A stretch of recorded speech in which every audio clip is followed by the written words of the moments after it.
சர்வரோகிணே. ஓம் நம சிவாய. வணக்கம், நான் உங்கள் ஜோதிடர் சசி. இன்னைக்கு நம்ம பார்க்க போறது ஹோரா பத்தின விஷயங்கள் இன்னைக்கு நம்ம பார்க்க போறோம். இந்த வீடியோ மூலமா ஹோரா பத்தி சொல்றதுல ரொம்ப மகிழ்ச்சி அடைகிறேன். இப்போ ஏற்கனவே பார்த்த வீடியோக்கள் நம்ம ராசி கட்டங்களை பார்த்துருக்கோம். கிரகம் அந்த ராசி கட்டத்துல எப்படி என்ன நட்சத்திரத்துல எந்த பாதத்துல உட்காந்து எப்படிப்பட்ட பலாபலன்களை அந்த கிரகங்கள் கொடுக்குது அப்படிங்கிறத நம்ம ஏற்கனவே சொன்ன வீடியோக்குள்ள நம்ம பார்த்தோம். இன்னைக்கு கொஞ்சம் ஹோராவை கொஞ்சம் பார்க்கலாம். ஹோரா எப்படின்னு கேட்டீங்கன்னாக்க, அதுக்கு முன்னாடி சப்ஸ்கிரைப் பண்ணாதவங்க சப்ஸ்கிரைப் பண்ணிடுங்க, லைக் பண்ணாதவங்க லைக் பண்ணிடுங்க. கமெண்ட்டுகள் வரவேற்கப்படுது. நல்ல கமெண்ட்டுகளாக போட்டு ஊக்குவீங்க. அதுபோல் ஜாதகங்கள் வாட்ஸ்அப்பில் மட்டும்தான், ஆன்லைன் மட்டும்தான் பார்க்குறோம். ஆன்லைனில் வாட்ஸ்அப் மூலயமா உங்களுடைய ஹாரோஸ்கோப் அனுப்பிச்சு விட்டீங்கன்னாக்க 1 by 1 தான் பார்த்துட்ருக்கேன். ஃபோன் எடுக்க முடியல. ஃபோன் எடுக்க முடியாதவங்களுக்கு மெசேஜ் நீங்கள் போட்டு விடுறீங்க. அதுக்கு நான் ரிப்ளை பண்ணிட்டு தான் இருக்கிறேன். 1 by 1 எல்லா ஜாதகங்களையும் முடித்து நானும் கண்டிப்பாக உங்கள் ஜாதகத்தையும் பார்த்து உங்களுக்கு கண்டிப்பாக கூப்பிட்டு சொல்லுவேன்.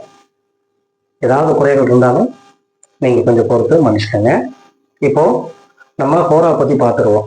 இப்போ ஜோதிடத்தை பொறுத்தளவில் பார்த்தீங்கன்னாக்க, ஜோதிடம் இறைவன் நமக்கு அருள் புரியணும். நமக்கு பார்த்தீங்கன்னா ஜாதக கட்டங்கள் பார்த்து, ஜாதக கட்டத்தை மட்டுமே பார்த்து நம்ம சொல்ல முடியாது. இறைவனுடைய நமக்கு ஆசை முழுமையாக இருந்தால் மட்டும்தான் நம்ம ஜோதிடம் பார்த்து சொல்ல முடியும், கரெக்டாக சொல்ல முடியும்.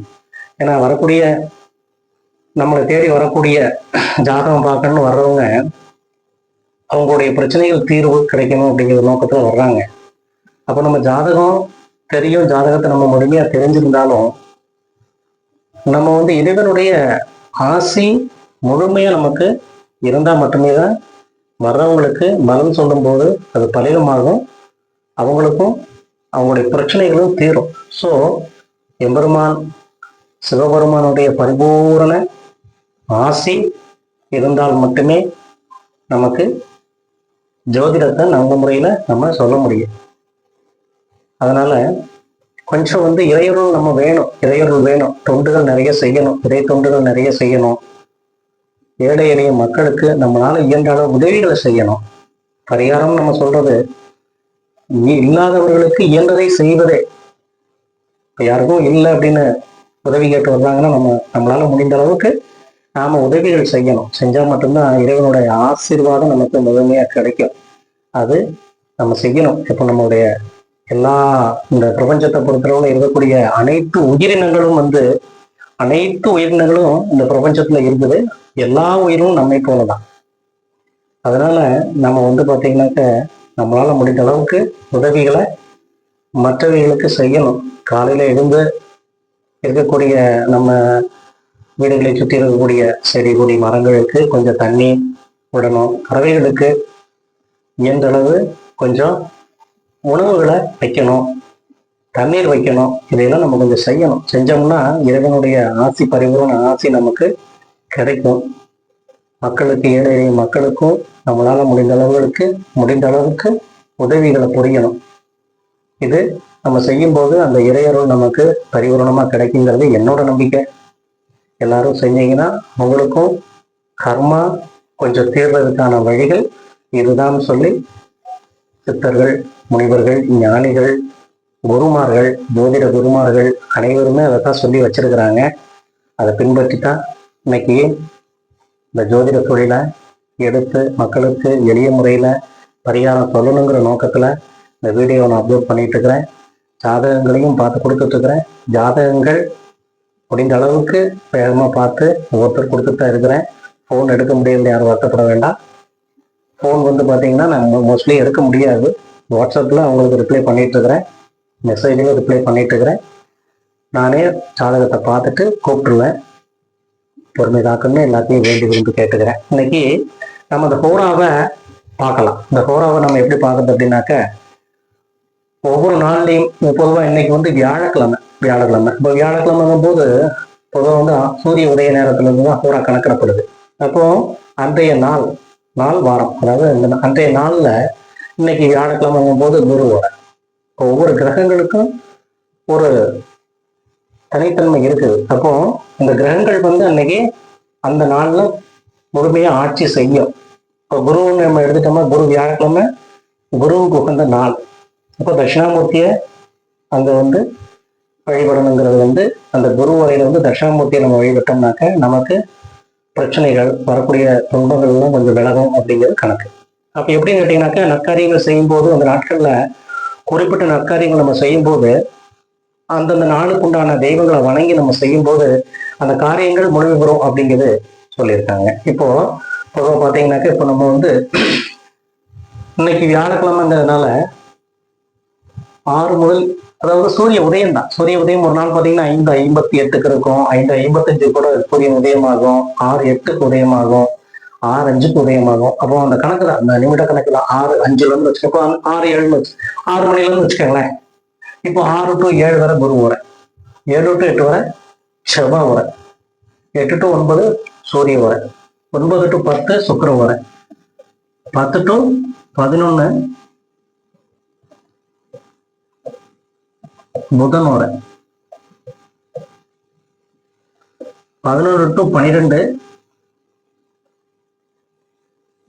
சந்திர உரை,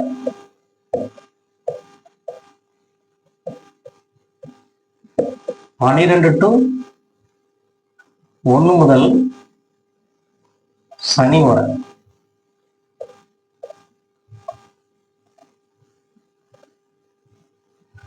1 இருந்து மறுபடியும் 1 வரை ஸ்டார்ட் ஆயிடும். 1 இருந்து 2 வரைக்கும் மறுபடியும் மதியத்துக்கு மேல பகல் பொழுது முடிஞ்சு மதிய வேலையிலிருந்து குரு வரை மறுபடியும் ஸ்டார்ட் ஆகும். 1 to 2 முதல் குரு வரை, 2 to 3 முதல் செவ்வாய் வரை, அப்படி வந்து ஒரு நாளைக்கு 4 முறைகள். அப்படி வந்து இந்த ஓரை வந்து இப்படி ஒரு நாள்ல வந்து இந்த ஓரை 1 மணி நேரத்துக்கு ஒரு முறை மாறிக்கிட்டே இருக்கும். அப்போ இந்த நாள்ல வந்து இந்த ஓரை நம்ம என்ன எதுக்காக இந்த ஓரை நம்ம பார்க்கணும்னு கேட்டீங்கன்னா, இந்த ஓரையில செய்யப்படுகின்ற செயல்கள் நமக்கு முழுமை பெறணும், வெற்றி கிடைக்கணுங்கிறதுக்காகத்தான் இதை சொல்லி வச்சிருக்காங்க. இந்த ஓரையை எதிர்ச்சவனும் ஓடிடக்கூடாதுன்னு சொல்லி சொல்லுவாங்க ஒரு பழமொழியும். அந்த மாதிரி ஓரை தெரிந்தவனிடம் நாம கவனமா இருக்கணும் அப்படிங்கிறது தான் வந்து சித்தர்கள் சொல்லி வச்சிருக்காங்க. அப்போ இந்த குரு ஓரை 6 to 7 வரைக்கும் ஆரம்பிச்சது. இந்த குரு ஓரையில வியாழக்கிழமை சூரியன் வந்து எங்க நமக்கு அமர்ந்திருக்காரு. இன்னைக்கு பாத்தீங்கன்னா உத்தரநட்சத்திரம் 4ஆம் பாதத்துல வந்து சூரியன் அமர்ந்திருக்காரு. குரு பாத்தீங்கன்னா புனர்பூசம் 3ல இருக்காரு. இன்னைக்கு கோச்சாரத்துல காலை எழுந்த உடனே பொதுவாக வந்து பஞ்சாங்கத்தை பார்க்கணும். பஞ்சாங்கத்தை பார்த்து கோச்சார கிரகங்கள் எங்க இருக்குது அப்படிங்கிறது பலன் சொல்லணும். அந்த சொல்லும் போது அன்னைக்குள்ள பஞ்சாங்கத்துல வந்து பாத்தீங்கன்னாக்க இந்த ஓரைகளை தனியா போட்டிருப்பாங்க. இன்னைக்கு என்ன ஓரை எப்படி இருக்கு அப்படிங்கிறத அந்த பஞ்சாங்கத்துல போட்டிருப்பாங்க.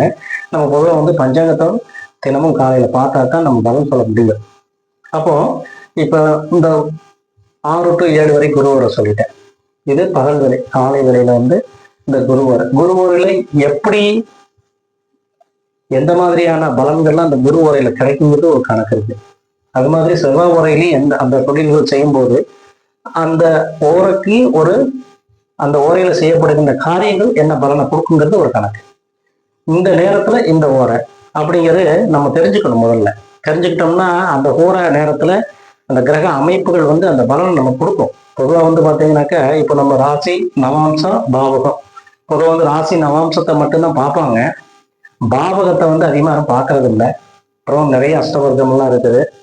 அந்த அஷ்டவர்க்கம்லாம் நம்ம உள்ள போய் பார்க்கணும். ஒன்னொன்னா நம்ம இப்போ ஆரம்பத்துல இருந்து நம்ம பாவக ராசி கட்டத்துல இருந்து தான் நம்ம இப்போ தொடங்கி இருக்கிறோம்.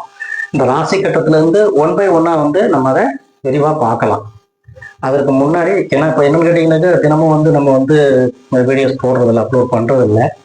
பொதுவாக பார்த்தீங்கன்னாக்கா நம்ம கேட்கப்படுகின்ற கேள்விகள் யாருக்கு இதனால யூஸ் ஆகும் அப்படிங்கிறத வச்சுதான் நம்ம வந்து நம்ம வீடியோஸ் அப்லோட் பண்றோம். இப்போ வந்து பார்த்தீங்கன்னாக்கா இப்போ வந்து 1 2 3 4 5 6 7 கிரகங்கள் வந்து இந்த ஹோரா அப்படின்னு சொல்லக்கூடியதுல வந்து இருக்கு. இப்போ இந்த 7 கிரகங்களும் ராகு கேதுவை தவிர மற்ற கிரகங்களுக்கெல்லாம் இந்த ஹோரா நேரம் வந்து கொடுத்துருக்காங்க. அப்போ இந்த ஹோரையில செய்யப்படுகின்ற காரியங்கள் வெற்றியாகும் அப்படின்னு ஏன் சொன்னாங்க அப்படின்னாக்க, இப்போ உதாரணத்துக்கு இப்ப நம்ம எடுத்துக்கலாமே, இன்னைக்கு வந்து குரு உரையில புனர்பூசம் மூணாம் பாதத்துல வந்து குரு இருக்காரு. குரு வந்து பார்வை செய்கின்ற இடங்கள் வந்து பார்த்தோம்னாக்கா 1, 5, 9. அதுல 1ஆம் இடம் சொல்லக்கூடிய இங்க இருக்கிறாரு, புனர்பூசத்துல இருக்கிறாரு. 5ஆம் இடம் சொல்லக்கூடிய துலாம் வீடு, 6, 7, 8, 9 இந்த கும்ப வீடு. அப்போ அவர் இங்க இருந்து பார்வை செய்கின்றார் இந்த வீட்டை. அப்போ பார்வை செய்யும் போது இந்த லக்னக்காரங்க, இந்த ராசிக்காரங்களுக்கு பாத்தீங்கன்னாக்கா அந்த 6 to 7 வரைக்கும் சில காலங்கள்ல நம்ம செய்யும் போது, ஏற்றமான காலங்கள்ல செய்யும் போது இதுல நிறைய விஷயம் இருக்குது. இப்போ ஆரம்பத்தில் நம்ம என்ன கேட்டீங்கன்னாக்கா, தேய்வுரை வளர்முறை இது கணக்கு இருக்கு. தேய்வுரை வளர்முறை நம்ம பார்க்கணும். தேய்வுரை வளர்முறையில வந்து எந்த மாதிரியான வளர்ச்சி, எந்த மாதிரியான காரியங்கள்லாம் அந்த லக்னக்காரர்கள் செய்யலாம், அந்த ராசிக்காரர்கள் செய்யலாம் அப்படிங்கிறது ஒரு கணக்கு இருக்கு. அப்போ எப்படின்னு கேட்டீங்கன்னாக்கா, அந்த இப்ப குறிப்பிட்ட ஒரு லக்னம் நேற்று பார்த்தோம், நம்ம விருச்சிக லக்னக்காரங்க பார்த்தோம். விருச்சிக லக்னத்துக்கு தேய்பிர சதுர்தசியில் நம்ம பார்த்தோம். அந்த சதுர்தசி திதி வந்து அவருக்கு எந்த மாதிரியான பலன்களை அவர் கொடுக்குங்கிறத வந்து இப்ப நம்ம இந்த ஹோரையை கணக்கு வச்சு நம்ம எடுத்துக்கலாம். ஒவ்வொரு ஹோரா வேலையிலையும் அந்த கிரகங்கள் எங்க பார்வை செய்து எப்படியான பலன்கள் கொடுக்குங்கிறது நம்ம எடுக்கலாம். இப்ப சூரியனை பொறுத்தளவு பார்த்தீங்கன்னாக்க இன்னைக்கு வந்து 6 மணி 8 நிமிடத்துக்கு இங்க வந்து உதயமாகிறாரு. உத்திர நட்சத்திரம் 3ஆம் பாதத்துல. அது மாதிரி லக்னம்னு ஒண்ணு இருக்குது. லக்னம் வந்து தினமும் லக்னங்கள் மாறிக்கிட்டே இருக்கும். அப்போ இந்த சூரிய உதயத்துல இருந்து நம்ம கணக்கு எடுத்துக்கலாம். சூரிய உதயத்திலிருந்து கணக்கெடுத்தோம்னாக்க 6 to 7, 7 to 8 இப்படியே பாத்தீங்கன்னாக்க இந்த வீட்டுல 24 மணி நேரத்துக்குள்ள இதை டோட்டலா வந்து பாத்தீங்கன்னாக்கா பார்வையிட்டோம், பயணம் செஞ்சிடும். பயணம் செஞ்சு மறுபடியும் அதிகாலை இங்க வந்துடும்.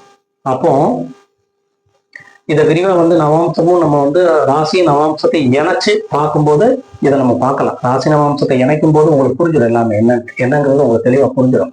ஒரு பலாபலன் எடுக்கிறதுக்கு எப்படி எடுக்கிறாங்க அப்படிங்கிறத வந்து நம்ம தெளிவா அதன் மூலமா நம்ம பார்த்துடலாம்.